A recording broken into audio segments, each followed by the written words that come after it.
This is Cricbuzz Chatter at the end of day two of this test match. Call it the fifth test match, call it the one-off test match, whatever. We haven't had a lot of cricket actually in this game. 73 overs on day one, only 38, 39 overs on day two. So at the end of 112 overs in this game, it's actually moved pretty quickly. India finishing with 416. England might wonder what happened today. India put on 78 in just about 12 overs or so, and then England came apart 84 for 5 in 27 overs. Bumrah sizzled with bat and ball. We don't always say that about him. Shami was good, and England must wonder where they can find another Anderson. 5 for 60, but he's not taking wickets. He's not conceding runs either. We saw a fabulous spell from Mohammad Shami. They only got him one wicket, but it was wonderful to watch. Root with 31 was the top scorer. And as usual, I'm joined by Michael Vaughan. Michael, you told me before this game started, you said, watch out for Bumrah. I'm sure you didn't mean Bumrah with the bat. Yeah, good evening, Harsh. What an amazing day, and you know, Bumrah's opening burst with the ball. I knew that. You know what he's going to deliver.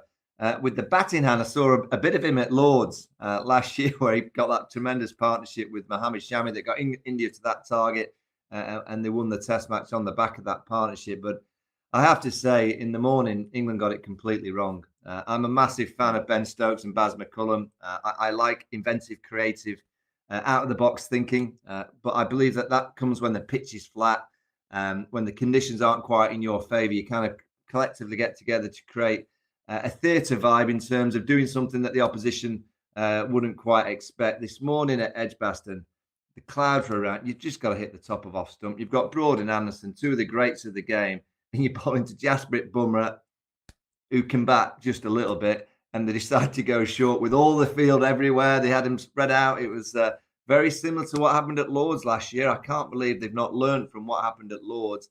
And you've just got to continuously, with that new ball, hit the top of the off stump. What happened at the other end? Jimmy Anderson, what did he do?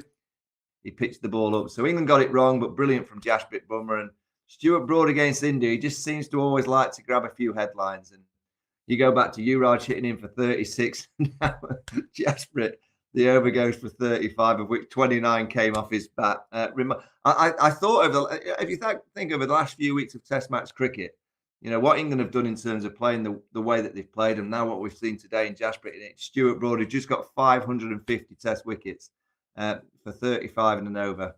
Test match cricket, Harsh, is becoming a little bit bonkers. And it's just showing us why it's not just T20 that can surprise you with these unusual performances. It was wonderful to watch. What struck me as very interesting, and I'm glad you brought that up actually, he got his 550th wicket today. That puts him among the greats of the game. That's an awful amount of wickets. And then he's bowling to number 10 with no slip at all. He actually at one point puts the slip back to third man. There was nobody for Bumrah to have a conversation with. And I found that a bit unusual because you've bowled really well. You've got the top five batsmen out, and they allowed India to make 78. But lost amidst all the drama around Bumrah was what I thought was a very composed, classically played century from a number 7, Ravindra Jadeja. Yeah, outstanding. He's a class act. I mean, I was looking at his numbers over the last, I think it's 20 odd Test matches, averaging 48. Only second to Rohit Sharma, who was averaging 49 in the Indian batting lineup. Give me that style of cricketer all day long. You know, someone that can play with that much control, clarity, can explode into life at any stage. But he played with a great calmness because he didn't have to do much because of Rishabh the day before. But he's a wonderful cricketer. I still think he'll make a little play in the game with his spin. In the field, you know, he's going to create an opportunity. He grabs everything, but he'll also create an opportunity in terms of a run out. He's a brilliant player. He really is. I love him because he just brings a vibe of enjoying the game, playing the game smartly. You know, I think he's a real high-class cricketer that would get in most teams around the world. And then, of course, Bumrah and Shami with the new ball. It helped India enormously that they came and bowled about 3 or 4 overs, then went back, came back, bowled a little bit. So right through that England innings, India had Bumrah and Shami relatively fresh. And I thought that Bumrah's opening burst, Michael, I'm going to leave it to you because you called it before the game started. But just the manner in which I thought India had done their homework, both with Alex Lees immediately going round the wicket and cramping him up there. Then Crawley, gee, what do you do with Crawley when he plays? He looks so good, and suddenly he's gone. And I thought setting up Ollie Pope, bang it in, come in, bang it in, come in. One, give him room. I thought it was really good bowling by Bumrah. Oh yeah, England have got a problem with that top order. When the ball's moving around and you're facing quality, they look so vulnerable because they throw their hands at the ball. Look at Alex. He's bowled between bat and pad. A big drive from Zach Crawley, another big drive from Ollie Pope. If you actually look at Zach Crawley since he got that 267 against Pakistan, since that innings in England, he's averaged 11, and he's yet to get a 50 in the time that he's been since that 267. Ben Stokes pre-match said he's his man. He's going to stay in the side, but there comes a time when a player just needs to be taken out of the firing line to keep making the same mistakes, keep throwing that big drive. I know he can play and he's a good player, but I haven't seen many players in the history of Test cricket that can drive a bowler like Jasprit Bumrah with the Duke ball length in England. I've not seen many get away with that without offering a chance or two. So I've been disappointed in a way that he's not changed a little bit of mentality. We were all talking about Sachin Tendulkar in 2004 in Sydney when he just decided not to drive the ball and got that double century. I'm yet to see Zach Crawley try that method of just saying, do you know what, I'm just going to nullify the drive. For the first 30 overs, I'm going to put it in my bag. I'm not going to play that stroke. Just going to wait for one on my hip and maybe the short ball. I'm yet to see him try that in Test match cricket. And the way that he's playing consistently is making him inconsistent. And that's something that he has to get right very, very quickly because I don't see how England can continue. Even though Ben said, he's going to be my man, your currency as a batter is that end column, what you get. And at the minute, that end column's not looking too rosy for Zach Crawley. So England will have to look at that.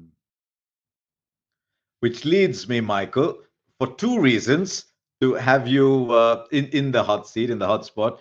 For two reasons, as I said. One, as what would you do as captain? One, what would you as a quality opening batsman? That's my question for you that's coming up.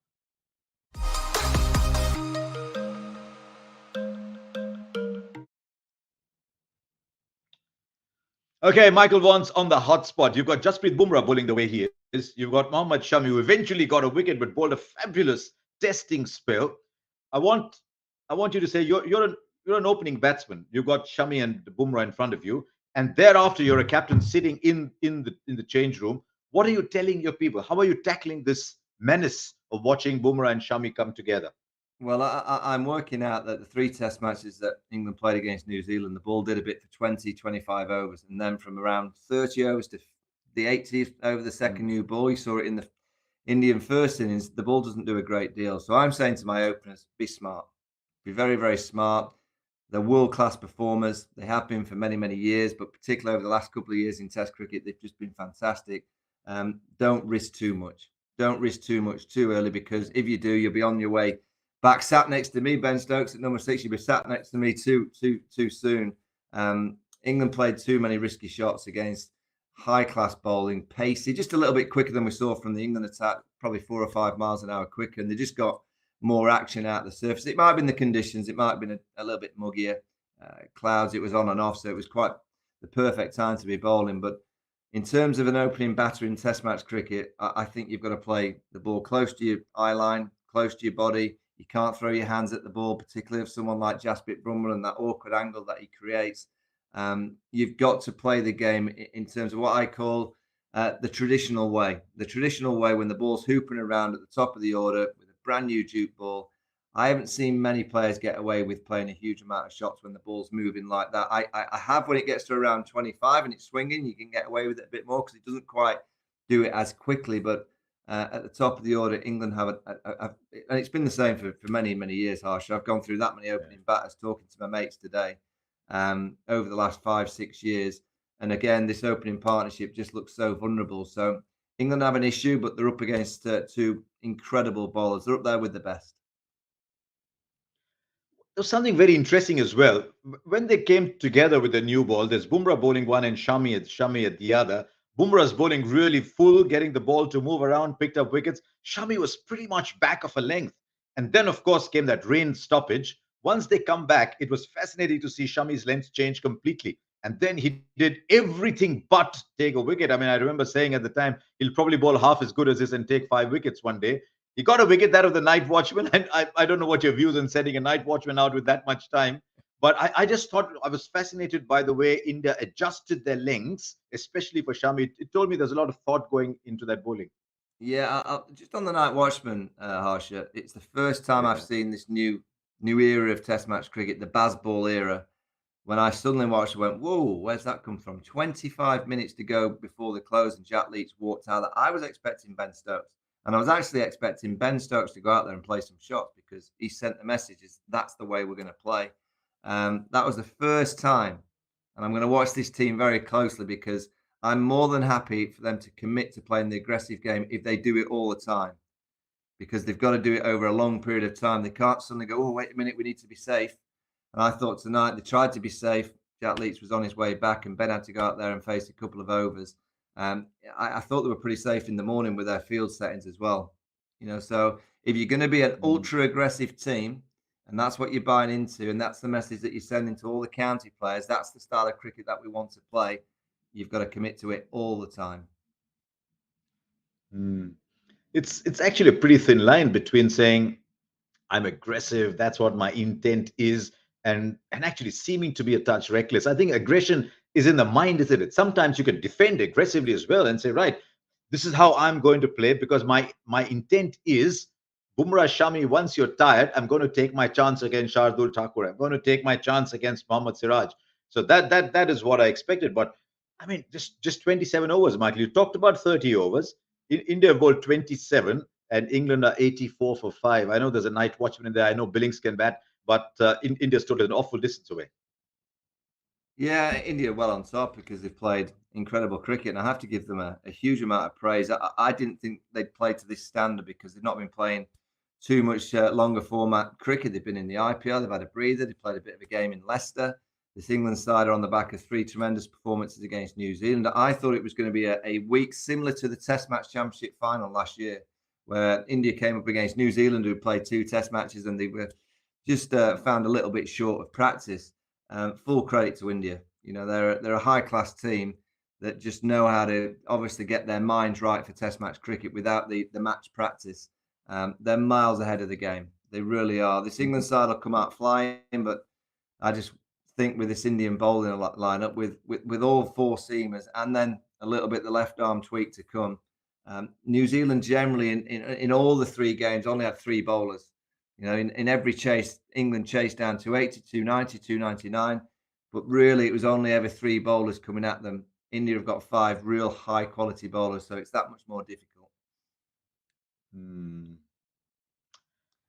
Yeah, I mean, I thought there was a bit of ego bowling at one point from Stuart Broad, and I thought he might just look at his slightly older bowling partner and say, "What did he do right?" I mean, I'm telling you, Michael, I'm going to come back to England 10 years from now. Maybe I'll have a walking stick with me, but Anderson will still be running up and bowling. He'll still be taking 5 wickets. I don't know how long he's going to go on, but that ball is still obeying him. And what I liked was even I mean, he's got 5 wickets. When you get 5 wickets, you don't look at the column next to the 5 wickets, but the column next to that is saying, I'm conceding under 3 and over. So even if I'm not taking a wicket, I'm still not letting the game get away from me. And there's a lesson there for everybody. I just wonder if India looked at the way Anderson bowled and said, right, I think that's the way we are going to bowl. Yeah, I mean, it's copy and paste, Harsh, isn't it? Over the last 7 years, we've spoken so much about Jimmy Anderson and his quality and how good Yeah. he is. Um, I think he gets better. that's that's remarkable that Yeah. a bowler with so many wickets, with so many experience years behind him, can actually still get better. And I just thought in this Test match, he proved that he was head and shoulders above every single bowler that England had to offer India. We're like that in the UK. Please, another year. Just let's see him in one more Ashes series because if he's bowling like this and his body's acting the way that it is, I do think he's going to have one more Mm. Ashes series in him. Harsha, I'd like to fast forward actually with you. Okay.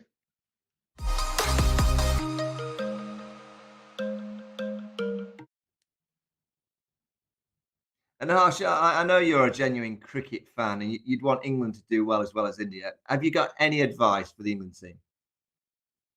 I'm looking back, Michael, and it might be a bit rich me telling you this, but I'm looking back at when England played some of their best cricket. And I've long been a believer that if you're playing test match cricket, your two openers are worth much more than anybody else. And I'm looking at when did England play really well? And I'm not saying that because you're in front here, but Vaughan and Trescothick, that wasn't a bad phase. Then you had Strauss, then you had Cook, and I think England's batting troubles have begun after the Strauss-Cook combination went away, and eventually after the one opener they had went away. So I'm asking myself, who's the best opening batsman in England at the moment? Is it still Alistair Cook? And Michael Vaughan, you're wasting your time doing podcasts and coming on Cricbuzz. Do you want to pad up and go out and bat yourself? Because if you've got two opening batsmen averaging early 20s, you're not getting a base for everybody else to perform. So isn't there a pair of opening batsmen in England who would average 35? I wonder if that's possible, because Alistair Cook's still scoring runs for Essex. Not got Yeah. too many the last round of 4-day games. I just wonder if Alistair Cook could get the nod for next year's Ashes series. Come on, play another year and then see yourself off with Jimmy Anderson and Stewart. But I don't think it's going to happen because Alistair's in the commentary box with us. But there isn't many options. The only option that's been mentioned in the UK, and it's a wild and wacky one, is Joss Butler. To just throw caution to the wind, go ultra aggressive and send Joss Butler to the top of the order. But that comes with a huge amount of risk. And does he want to do it? Ultimately, the players that have been there before, the players that are there now, they somehow have just got to play better. It's as simple as, not easy, but they somehow just got to play better. It's an interesting phase. There are no opening batsmen going around. Actually, you've got David Warner still carrying the flag for Australia. I know Rohit Sharma and KL Rahul are not here, but I think they've been the difference in those first four Test matches. Then thereafter, you're really scratching around to look at quality openers. You're looking maybe at Tamim Iqbal coming back, Dimut Karunaratne there, Dean Elgar maybe, but it's a very dry phase for opening batsmen. And I think you're seeing that in England as well. But since you talked about fast forward, let's throw it back at you. 84 for five, probably the two best well, Joe Root is some distance the best batsman, but Bairstow in form, Stokes pretty much in form, Sam Billings can bat. But how do England approach it at the start of day two? Well, I think they'll go after it. I'm not too sure that that's wise, but I think Ben Stokes will come out like he did against New Zealand. He'll try and get the game moving forward. If he does that, I think he'll get out quite quickly against this attack. I think somehow they've got to forget the Baz ball, forget the momentum from the New Zealand, just try and bat the first hour. Don't lose any wickets in the first hour. And if they're still there at 11:30, then they can play Baz ball. But I just don't think Baz ball is going to work for the first hour against a fresh Bumrah, a fresh Shami, Siraj. We haven't seen Thakur yet, but they're too good a bowlers with a newish ball not to get a wicket or two if someone tries to play too expansively. So just dig in for an hour. And that's what everybody's saying. Can you just dig in? We saw Bairstow today. I mean, I thought Bairstow actually played intelligently. He's 12 of 47 balls, so maybe they'll continue playing like that. But it's far away. One thing we've learned from England this year is there's been more than one occasion when the games looked far away, and yet England have clawed themselves back. But as Michael keeps saying, this is a better bowling attack than something they faced before. But this is a big test for England, and I think that's what makes looking forward to day three so exciting. We'll wait and see what happens at the start of day three. The weather's good apparently, so that's wonderful. I mean, we've had summer days with 14, 15, 16 degrees and rain, but the weather's good. Hopefully the cricket will be good as well. We'll join you at the end of day three once again here on Cricbuzz Chatter.